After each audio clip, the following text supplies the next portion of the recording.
these cousins and uncles and shit that can be men around you. Let society and yourself and God be your dad. Don't wish that you had your dad, because your dad is a bitch. Your dad left because he's a bitch. If he would have stayed, he didn't want you in the first place. So he would have put all this negativity in your life, made you feel bad about being alive. And you would have grew up to be still a bitch, just like him, but a negative ass bitch instead of an awesome, cool person. Yeah, I was just watching this video building a dirt road to a highway. That was at 17 minutes. And I sit around and I listen to a lot of the words that I feed you guys. That's not what this video is about. Shout out to the Falcons. Wish them well. Hope they demolish Green Bay like they've been doing all the other teams. But I was talking to. Let me do my intro real quick. Yo, what up, Bang Gangers? This is AaroniMoses with We the Bang TV. And I was talking to one of the homies on Facebook, because that's one of the better ways to contact me besides my email. If you don't have a Facebook, you can always contact me on Instagram. You can go to my website if you would like to chat with me, give me any suggestions. But he asked me, I'm going to read you a couple of these messages that we exchanged. He says, hey, I'm a young G like you, but my parents passed away a long time ago, and I have no opportunity, but I'm thinking of trying the things that you share on your YouTube. Can you update me more on it? And you got more experience. Any kind of advice? Now, I didn't understand because I was working. I do essays and I do homework for money. I actually do that. It pays pretty goddamn well. And I misunderstood his question. He didn't ask me a question. But I thought he was asking me how I got experience as a hustler, as a drug dealer. And my reply was, I'm sorry for your loss, and all that I did was hang around other hustlers.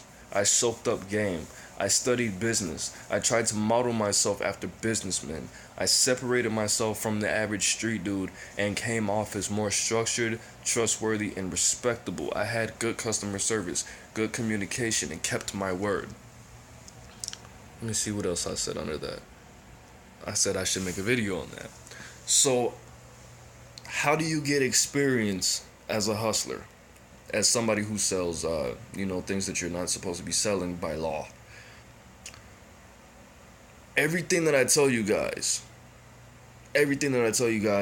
is all about programming. 99.95% of the information that I give you pertains to you actively, consciously meditating and programming yourself.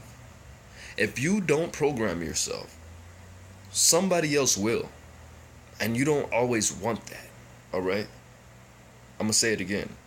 If you don't actively program yourself, somebody else will. And you don't always want that. Okay? So what I did was, honestly, I was fueled by negativity.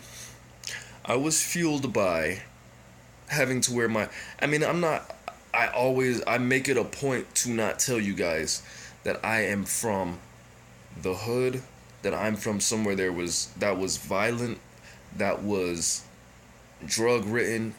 Sandy Springs was drug ridden. It was drugs. But it wasn't. Niggas weren't getting shot in the face. Sandy Springs, Georgia, is a suburb. It's actually, at one point, I think it was in 2005, something like that. At one point, it was statistically the 5th safest city to live in, with over 100,000 people. Okay, that's where I come from. So I'm not from the hood. I'm not from Inglewood, Chicago. I didn't have to walk over dead bodies every day when I was growing up in Sandy Springs. I went to high school with people who owned, well, with people whose parents owned helicopters and yachts. You know, trust fund babies. People that were Masons up until the age of 18 or 21 that were above the law. I grew up in a rich ass, but there was a part of it that was just normal people that made about $60,000 a year, which was my mom. But we, a lot of the time, till I left, didn't have everything we needed because my mom was a single mom. She had a boyfriend for 7 years that, I mean, he helped when he could. She was always borrowing money from the family and paid it back if they needed it, if they wanted it.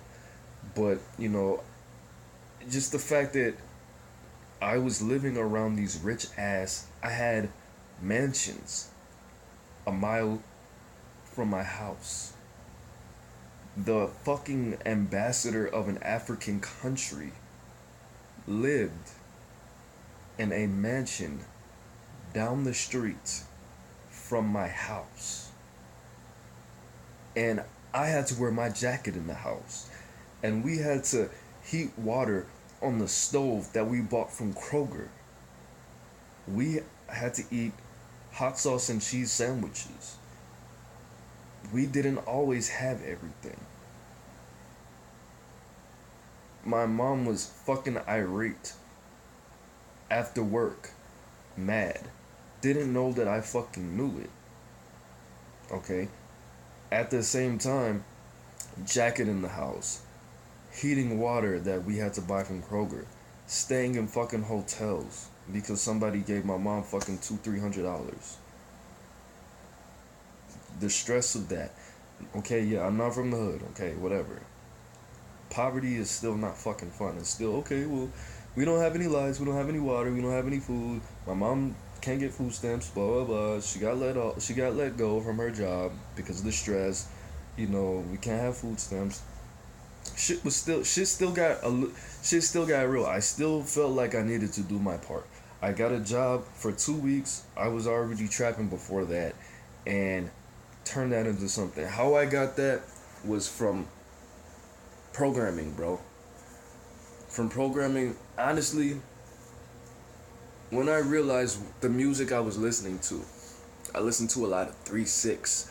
I listened to a lot of Memphis music when we got the internet. We didn't get the internet and a computer till I was a sophomore. Motherfuckers I grew up with had the internet and a computer since the 90s. You know what I mean?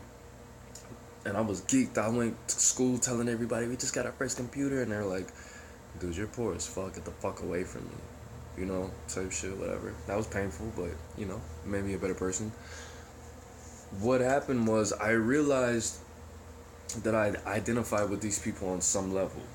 Because I realized that a lot of these rappers that I listened to in the 90s, they were talking about getting money to fuel their drug habits.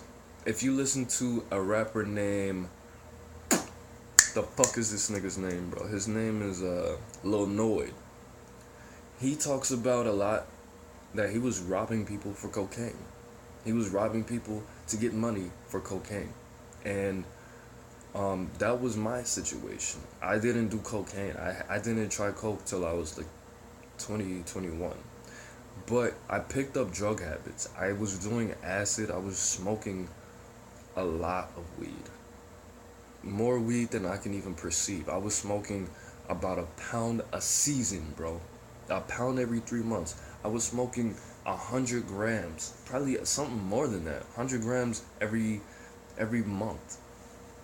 You know what I mean? So I needed my fucking money. Plus, my mom was, you know, it was fucked up. You know, I have empathy. My mother was stressed. Okay? I took all of that, needing drugs and not wanting to see my mom cry, and my sister wanting to keep up with her rich ass friends, going to fucking ski trips and all these experiences that she because I didn't make friends with the rich kids, because that's not what I did, you know.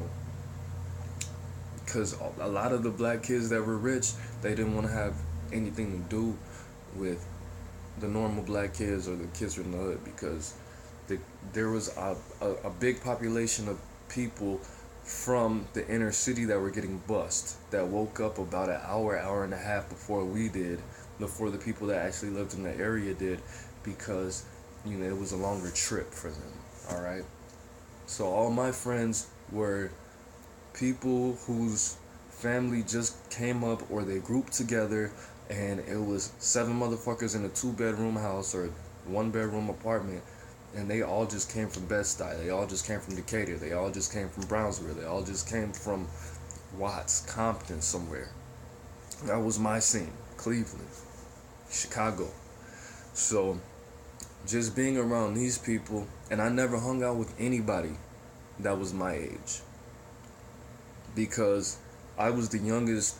I was the third African American male that lived in the house that I grew up in, Roseland, Chicago, on 107th and Calumet. So me being the youngest until 1996, 94, whatever it was, it just motivated. I just had a certain maturity about myself. Yes, I was a little kid, I was a young child, but what happened, where I got that from, was, you know, not being able to, basically not being able, having the luxury of just playing around too much. Hold on.